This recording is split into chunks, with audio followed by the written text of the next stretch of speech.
3 il bundan öncə Amerikaya gələndə Bostona yerləşmişəm və əsas suallarımdan biri də budur ki, niyə məhz Boston? İstədim bu sualın cavabını ən azı bir səbəblə sizə göstərim. Bu səbəblərdən biri məhz bu arxada gördüyünüz pizzeriyadır, Land of Fire pizzeriya. Bostonda olan azərbaycanlılar təbii ki, buranı bilir.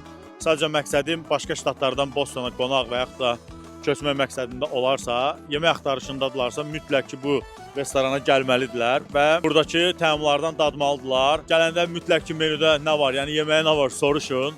İsti yeməklərindən qalmır, hər sezona uyğun dəyişir. Bu gün də 3 bacı dolması var. Mütləq ki, bura gələndə bir kababını yoxlayın. Kababların dadına qalanda isə Hidayətin dediyi kimi Incredible taste. Incredible taste, only one place. Yəni Land of Fire'da lülə, tikə, toyuq, hər cür ciyər, mən bildiyim hələ ki bunlardır. Yəqin içəridə də çox var. Düyü həmişə var. Gəlib vitrində özünüz də baxıb seçə bilərsiniz kabablarınızı. Sok sularından isə mütləq ki Azərbaycan kompotu var və belə bir israf suları var. Siz gələndə yenə də Hidayət və Rəmizdən soruşun, onlar sizə ən doğru yolu göstərəcəklər. Bostonda qalanlar bilir ki, Land of Fire'ın çörəyinə söz ola bilməz. Təndir çörəyidir, fırından isti-isti çıxır. Çayına isə qalanda Le peu, incredible taste, only one place.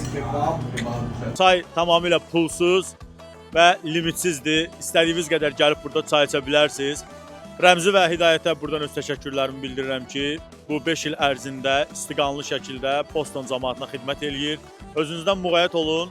Növbəti videolarda görüşərik. Kanala da abunə olub videoları bəyənməyi unutmayın.